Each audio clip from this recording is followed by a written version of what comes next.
Hello my friends. मेरा नाम है रविराज प्रसाद और मेरे चैनल क्लासमेट एडवेंचर में आपका स्वागत है।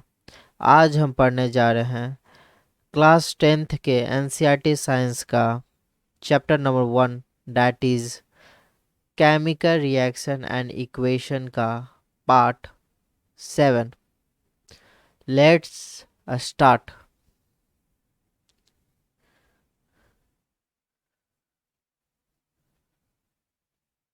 एनसीईआरटी एक्सरसाइज क्वेश्चंस आज हम पढ़ने जा रहे हैं।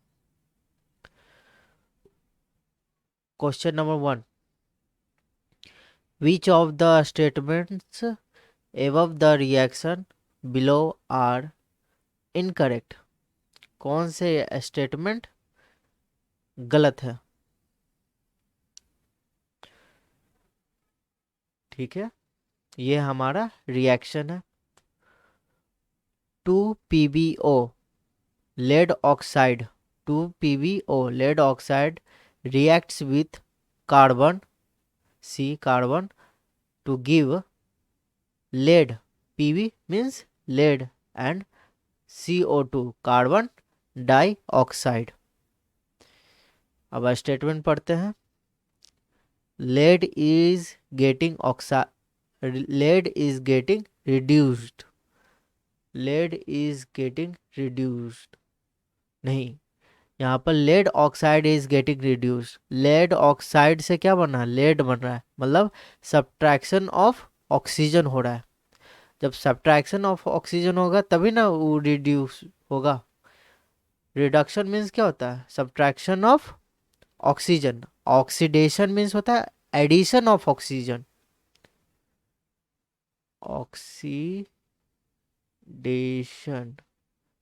oxidation means addition of oxygen। और reduction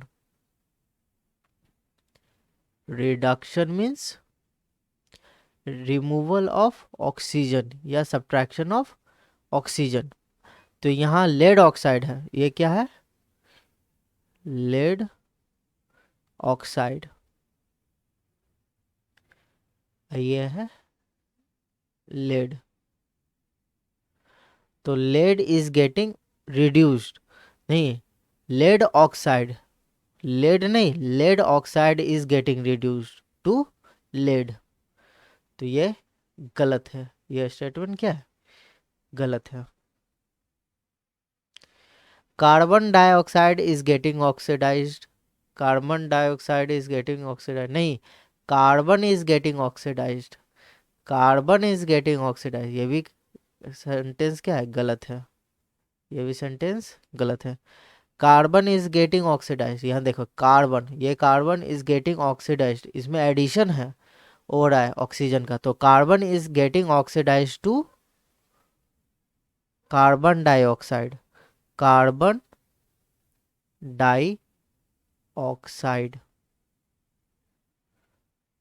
तो carbon is getting oxidise to carbon dioxide. ठीक है ना? तो ये सेंटेंस सही है। Carbon is getting oxidise to carbon dioxide and lead oxide is getting reduced. हाँ, लेड ऑक्साइड में से ऑक्सीजन निकल रहा है और ये क्या बन रहा है? लेड बना है। Is getting reduce to lead, is getting reduce to lead. तो ये भी सेंटेंस सही है। तो यानी हमें बताना है कि कौन सा सेंटेंस इनकरेक्ट है, करेक्ट नहीं इनकरेक्ट है। तो पहला दो, ए और बी हमारा इनकरेक्ट है। तो आंसर हुआ first, A and B is the answer. आगे बढ़ते हैं, सेकंड क्वेश्चन। सेकंड है Fe2O3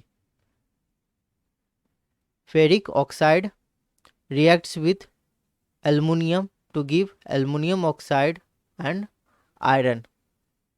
The above reaction is an example of a, किसका एग्जाम्पल है? ये है एग्जाम्पल है डिस्प्लेसमेंट रिएक्शन का। यहाँ पर एक more reactive element more reactive element, जो क्या है हमारा एलिमेंट एल्युमिनियम है, जो हमारा एल्युमिनियम है जो मोर रिएक्टिव एलिमेंट है, उसने डिस्प्लेस कर दिया है आयरन को। आयरन यहाँ पर क्या है, लेस रिएक्टिव एलिमेंट है। ये क्या है, लेस रिएक्टिव देन है, aluminium is more reactive than iron. ठीक है, aluminium is more reactive than iron. तो यहाँ पर क्या है, एल्युमिनियम ने आयरन को उसके कंपाउंड से अलग कर दिया है, डिस्प्लेस कर दिया है, और अपना एक कंपाउंड बना लिया है, that is aluminium oxide Al2O3। तो क्या किया है, उसके कंपाउंड से डिस्प्लेस कर दिया एल्युमिनियम ने, एक मोर रिएक्टिव एलिमेंट ने डिस्प्लेस कर दिया एक लेस रिएक्टिव एलिमेंट को फ्रॉम इट्स कंपाउंड। तो इस रिएक्शन को क्या कहता है, डिस्प्लेसमेंट रिएक्शन। Displacement reaction. ठीक है, आगे बढ़ते हैं। Third, what happens when dilute hydrochloric acid. Hydrochloric acid का फॉर्मूला क्या है, hydrochloric acid HCl।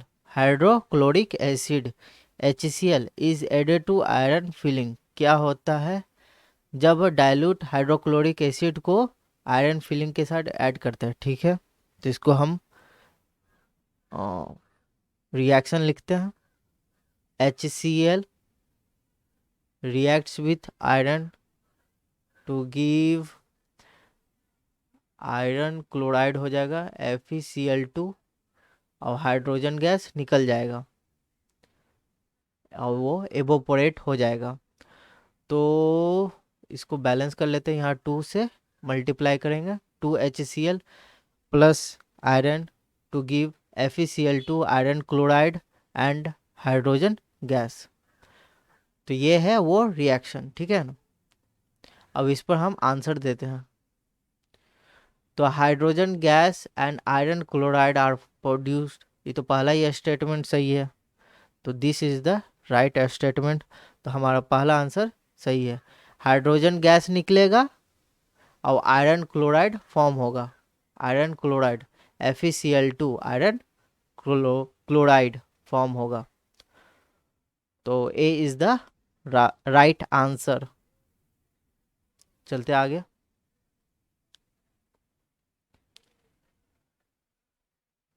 Fourth, what is a balanced chemical equation? Why should chemical equation be balanced?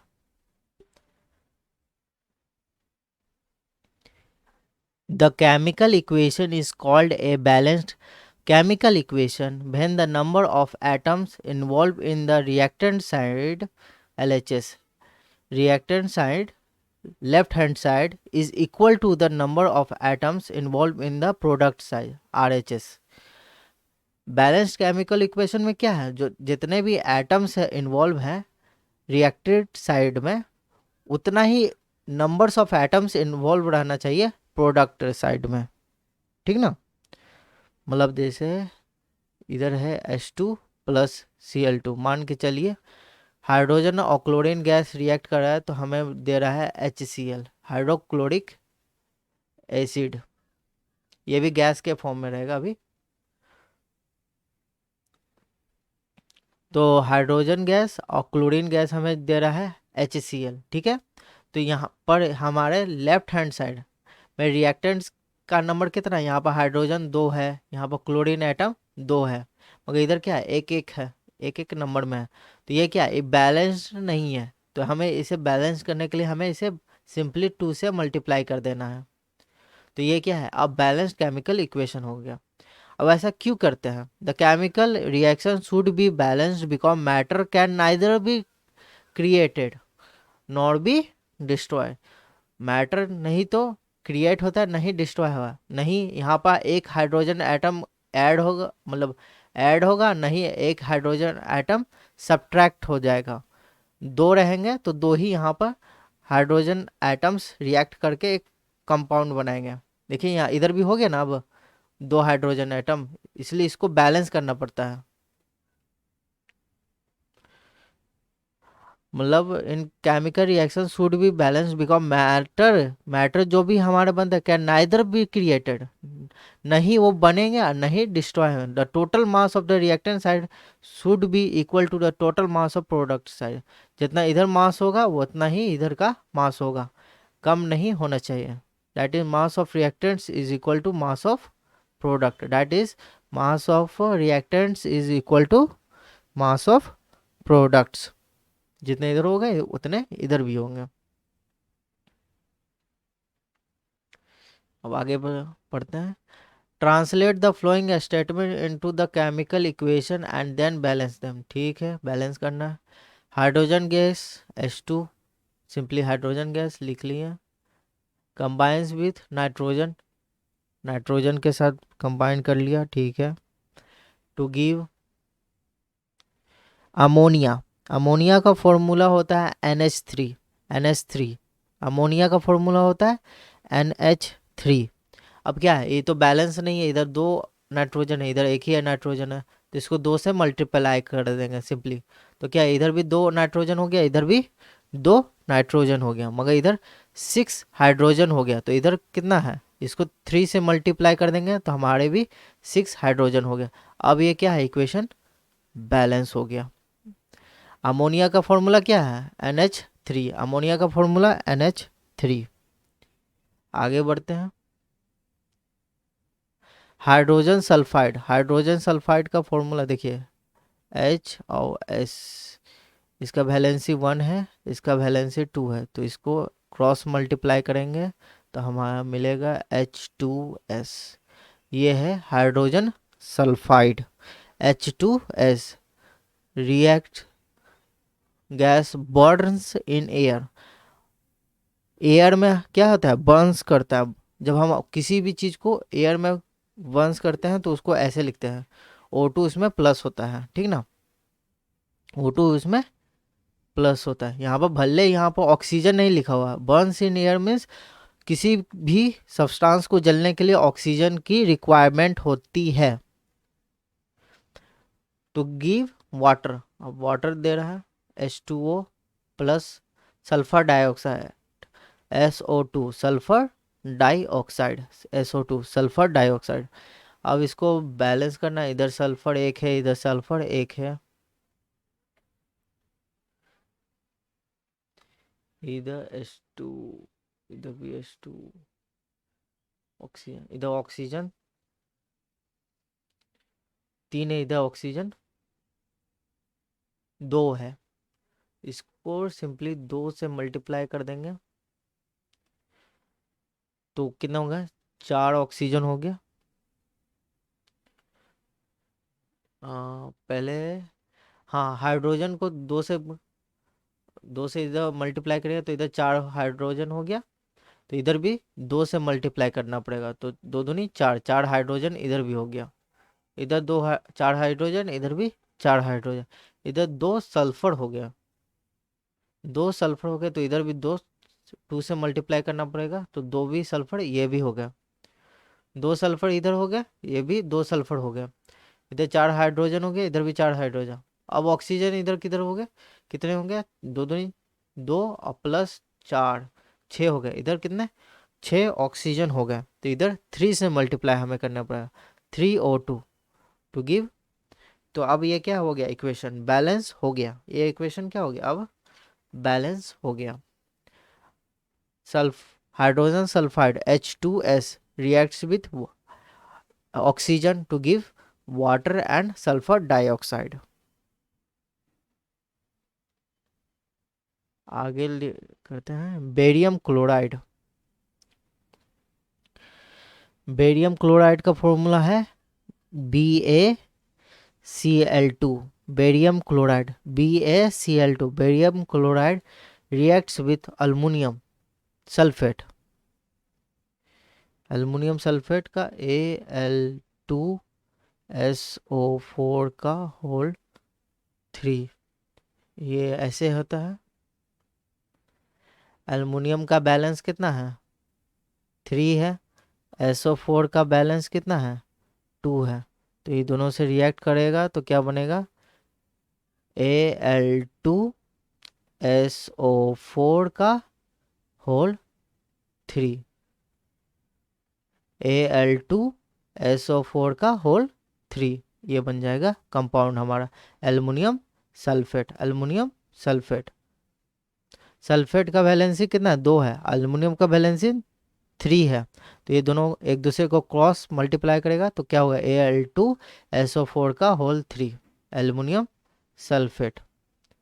Barium chloride BaCl2, barium chloride जब react करता है aluminium sulphate से तो देता है हमें एल्युमिनियम क्लोराइड, तो हमें क्या देता है, एल्युमिनियम क्लोराइड, तो L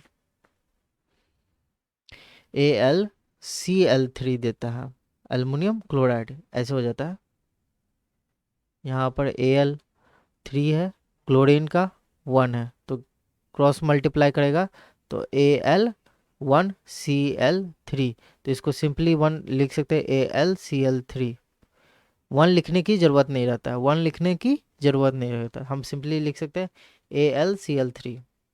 aluminium chloride and A precipitate of barium sulphate, barium sulphate का क्या है, BaSO4 है, बेरियम सल्फेट BaSO4, ये क्या है, वाइट प्रेसिपिटेट रहता है, क्या सॉलिड के रूप में रहता है, तली में जम जाता है, ठीक ना। अब क्या बताना है, इसे अब बैलेंस करना है, ठीक है। इधर भी बेरियम 1 है, इधर भी बेरियम 1,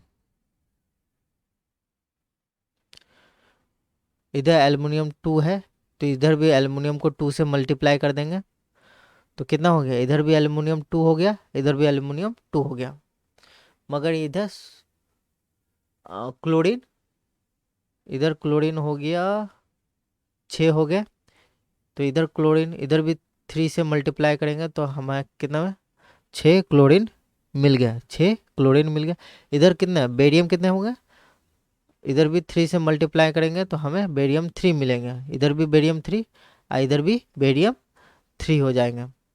SO4 है, तो इधर भी सल्फेट कितना है, 3 है, इधर भी सल्फेट 3 है, तो ये हमारा बैलेंस हो गया। तो क्या है, 3BaCl2 plus aluminium sulphate Al2SO4 का whole 3 gives 2AlCl3 plus 3BaSO4, ये क्या है, 3BaSO4 है, 3। ये सब क्या है, ये है एक्वस, एक्वस फॉर्म में, ये भी है, ये भी एक्वस फॉर्म में है, ये क्या है, ये भी एक्वस फॉर्म में है। अब बेरियम सल्फेट क्या है, ये सॉलिड फॉर्म में है, क्योंकि ये क्या है, प्रेसिपिटेट है। प्रेसिपिटेट क्या है, किसी भी कंटेनर के तली में जाके बैठ जाता है, in in the state of solid, solid form में बैठ जाता है तली में, इसलिए प्रेसिपिटेट को क्या बोलते हैं, इनसॉल्युबल साल्ट भी बोलते हैं, क्या बोलते हैं, इनसॉल्युबल साल्ट भी बोलते हैं, प्रेसिपिटेट को क्या बोलते हैं, इनसॉल्युबल साल्ट भी बोलते हैं, ठीक है ना। तो ये हमारा रिएक्शन है, ये क्या है, डबल डिस्प्लेसमेंट रिएक्शन का भी एग्जाम्पल है, या प्रेसिपिटेशन रिएक्शन का भी एग्जाम्पल है। आगे देखते हैं, पोटेशियम मेटल, तो पोटेशियम का क्या है, के, potassium metal react with water, water के साथ रिएक्ट कर रहा है, तो अभी क्या बना रहा है, पोटेशियम हाइड्रोक्साइड। और पोटेशियम का क्या होता है, के होता है, हाइड्रोक्साइड का क्या होता है, OH होता है, तो KOH, देखो के और OH दोनों का वैलेंसी 1 1 होता है, 1 1, तो इसको क्रॉस मल्टीप्लाई करेंगे तो क्या होगा, K1OH1, तो इसको 1 1 लिखने की जरूरत नहीं होता, तो KOH लिखते हैं हम, सिंपली क्या लिखते हैं, KOH plus hydrogen gas, plus hydrogen gas. अब है इसे बैलेंस करना है हमें, इधर भी 2 है, इधर भी, इधर हाइड्रोजन 3 है, इधर हाइड्रोजन 2 है, तो इसको सिंपली 2 से मल्टीप्लाई कर देंगे तो इधर 4 हाइड्रोजन हो गया, इधर 2 है तो इसको भी 2 से मल्टीप्लाई कर देंगे तो इधर भी 4 हाइड्रोजन, इधर भी 4 हाइड्रोजन, इधर 2 ऑक्सीजन, इधर भी 2 ऑक्सीजन, इधर 2 पोटेशियम, इधर 1 पोटेशियम, तो इसको भी 2 से मल्टीप्लाई कर देंगे तो हमारा केमिकल इक्वेशन क्या हो गया, बैलेंस हो गया। 2K potassium metal reacts with water to give potassium hydroxide and hydrogen gas. आगे है 6th का, balance the following chemical equation. HNO3 को हम क्या बोलते हैं, नाइट्रिक एसिड बोलते हैं, इसको बोलते हैं नाइट्रिक एसिड। HNO3 को हम क्या बोलते हैं, nitric acid. Reacts with calcium hydroxide to give calcium nitrate plus water. अब इसे बैलेंस करना है, तो बैलेंस करना है,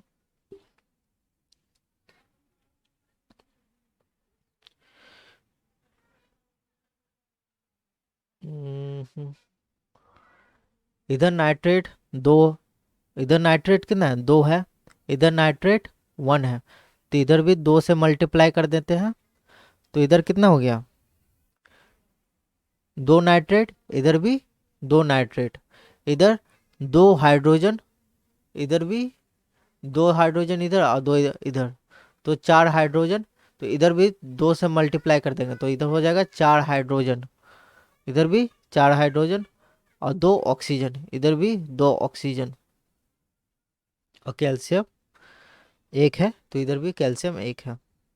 तो ये हमारा इक्वेशन क्या हो गया, बैलेंस हो गया। हमारा इक्वेशन क्या हो गया, बैलेंस हो गया। Nitric acid reacts with calcium hydroxide to give calcium nitrate plus water. अब इसे हम बैलेंस करते हैं, सेकंड वाला question. Sodium hydroxide, sodium hydroxide क्या है, एक बेस है, ठीक है ना, क्या है, एक बेस है। Sodium hydroxide reacts with sulphuric acid H2SO4, sulphuric acid, sulphuric acid. Sodium hydroxide reacts with sulphuric acid H2SO4 to give sodium sulphate and water. अब हमें इसे बैलेंस करना है, इधर सोडियम कितना है, 2 है, इधर सोडियम 1 है, तो इधर भी 2 से मल्टीप्लाई कर देंगे, तो इधर भी 2 सोडियम, इधर भी 2 सोडियम। सल्फेट कितना हो गया, सल्फेट भी इधर 1 है, इधर भी सल्फेट 1 है, इधर हाइड्रोजन 4 हो गया, 2 इधर 2 इधर, इधर हाइड्रोजन 2 है, तो इसको भी 2 से मल्टीप्लाई कर देंगे तो 4 हाइड्रोजन हो गया, 4 हाइड्रोजन हो गया, 2 ऑक्सीजन हो गया, इधर भी 2 ऑक्सीजन हो गए, इधर भी क्या हो गया, 2 ऑक्सीजन हो गया। तो क्या हो गया, हमारा केमिकल इक्वेशन बैलेंस हो गया। हमारा केमिकल इक्वेशन क्या है, बैलेंस हो गया। आगे चलते हैं, सोडियम क्लोराइड, ये क्या है, साल्ट है। सिल्वर नाइट्रेट, इसको बोलते हैं silver nitrate, silver nitrate reacts with, एक दूसरे से रिएक्ट करके हम क्या, सिल्वर क्लोराइड दे रहा है और सोडियम नाइट्रेट दे रहा है, और क्या दे रहा है, सोडियम नाइट्रेट, सोडियम नाइट्रेट। तो हमें इसे बैलेंस करना है, इधर भी क्लोरीन 1, इधर भी क्लोरीन 1, Ag इधर एक, इधर भी Ag, Na1 NaNO3 NO3। तो ये बैलेंस केमिकल इक्वेशन है, ये पहले से ही बैलेंस्ड केमिकल इक्वेशन है, ठीक है। आगे चलते हैं,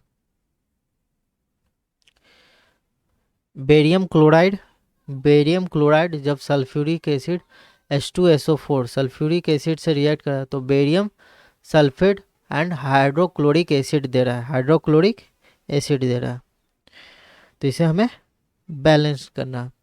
तो बेरियम 1 है, इधर भी बेरियम 1 है, सोडियम सल्फेट इधर 1 है, इधर भी सल्फेट 1 है, सिंपली इधर 2 से मल्टीप्लाई कर देना है, तो हमें दो हाइड्रोजन इधर भी हो जाएगा, दो हाइड्रोजन इधर भी हो जाएगा, दो क्लोरीन इधर है तो इधर भी दो क्लोरीन हो जाएगा। तो हमारा ये केमिकल इक्वेशन क्या हो गया, बैलेंस्ड हो गया। So thank you friends for watching my video.